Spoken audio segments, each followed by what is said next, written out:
Yung dapat nating makita sa araw ng kaarawan. So, una sa lahat, bakit ba nagkaroon ng kaarawan? Una, ang Diyos ang lumikha sa atin at siya yung nagbigay sa atin ng kaarawan. Ano? So, si Janrel ay ipinanganak ng January 18. Tama? January 18. Anong date? 2013 yata? 2013. 1990 sasabihin eh. Okay, so 2013. So, 8 taon na si Janrel na nag-i-exist sa lupang ito. Kagaya din po natin, tayo dumadaan din po sa kaarawan. Ano? Mga bata, makinig kayo. Ano? O, nagpaparty na. Mamaya yung laro, mamaya. O mga bata, upo muna kayo dyan. Upo muna kayo. Oy, upo muna kayo. O, Mamaya ng laro. ituturo mo na si teacher, ha? Sige. So, number 1, gusto kong isabihin sa inyo, walang kaarawan o walang birthday yan kung wala ang Diyos na nagbigay sa atin ng birthday. Ano? So, mga minamahal, dapat natin pasalamatan ang Diyos dahil kung wala pala ang Diyos, hindi tayo niya nilikha, wala tayong kaarawan, walang ganitong celebration. Kaya dapat nating pasalamatan ang Diyos na tayo ay merong kaarawan. No? So, hindi lamang yun. No? Pwede kasi, ayan, kagaya niya, si Janrel ay 8 years old. Naniniwala ba kayo na may mga batang namamatay na baby pa lamang? Di ba? May mga batang namamatay na ganong edad, di ba? So, salamat dahil si Janrel ngayon ay 8 years old na. Salamat, narating pa niya yung 18 taon. Yung iba, hindi niya nararating eh. Oh. Tama. Uy, nagpipreach ka na rin, huwag kang maingay. Okay. So, alam niyo ba na si Pastor ay may kapatid? Ang pangalan ng aking kapatid ay si Marcelo. Siya ay baby pa lang ay namatay na sa regional. Ano? Lumabas na yung ulo niya, pero natiik yung leg.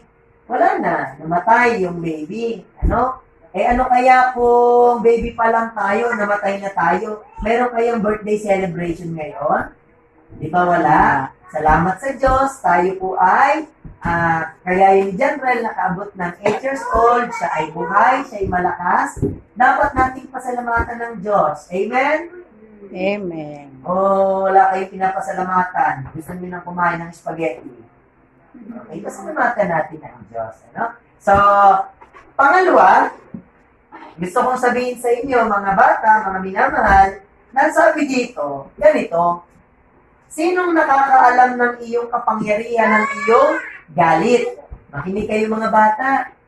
Alam niyo ba na pag nagbe-birthday tayo, nababawasan din yung taon natin sa mundong ito? Ibig sabihin, pag nagbe-birthday tayo po ay tumatanda, at syempre pag tumanda, saan ang punta natin? Sa kamatayan. Ano? Hindi naman siguro tayo habang buhay magbe-birthday celebration, di ba? So, ano yung gusto kong ituro ngayon? Salamat, nag-birthday si Janrel. Ano? Mamaya mo na laro. Ito lang muna maglalaro. Ha? Mga bata, makinig kayo. Ano? Kayo ba mga bata, nakikilala niyo na ang Panginoon para kayo hindi pumunta ng impyerno?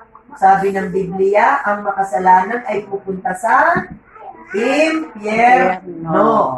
Doon sa dagat-dagatang apoy na may mga uod na hindi namamatay. Doon ay mag-aaway-away doon ang mga magbabarik, yung mga makasalanan, magsasabunutan, yung mga bakla, yung mga tomboy, doon pupunta. O baka meron dito magsisi na kayo.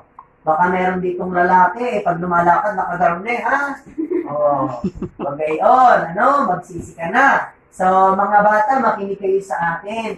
Walang halaga na tayo tumatanda na hindi naman natin alam kung saan tayo pupunta pag tayo namatay. Kaya gusto kong ituro din sa inyo ito na kayo bilang mga bata, nagkakasala kayo. Sino na dito ang nakapagsinungaling na? Taas ang kamay.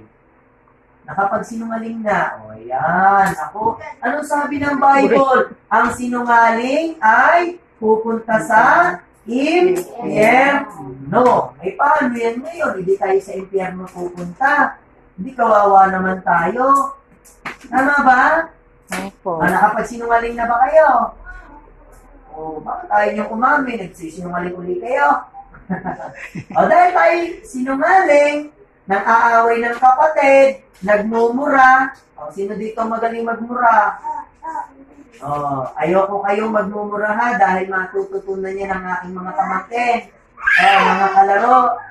Tingnan, nasa na yan sila, yung mga kalaro na yan ha. Ayoko kayo magmumura dahil ang nagmumura ay pupunta ng impyerno.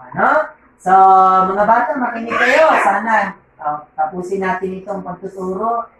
Talagang hindi mapakali, Talagang Maingay. Okay, so, mga bata, gusto kong sabihin sa inyo, gusto niyo rin ba na kayo'y makapunta rin sa langit pagka kayo ay namatay? Gusto niyo ba yon? Opo. Gusto niyo ba yun, mga bata? Sa langit kayo pupunta? Opo. O, tanong, saan niyo gusto? Sa impyerno o sa langit? Langit. O, sinong gusto sa impyerno, umuwi na, hindi makakakain ng spaghetti? Okay. So, sa langit natin gusto pumunta. Paano tayo makakapunta sa langit? Sabi ng Diyos, ibinigay niya ang kanyang bugtong na anak. Sino yon? Si Jesus. Bakit ibinigay niya ang kanyang bugtong na anak? Upang wag tayong pumunta ng impyerno. Sinagip niya ang ating mga kasalanan. Siya yung naghirap para sa atin. Siya'y ipinako sa krus upang pag tayo ay namatay, tayo ay sa langit pupunta.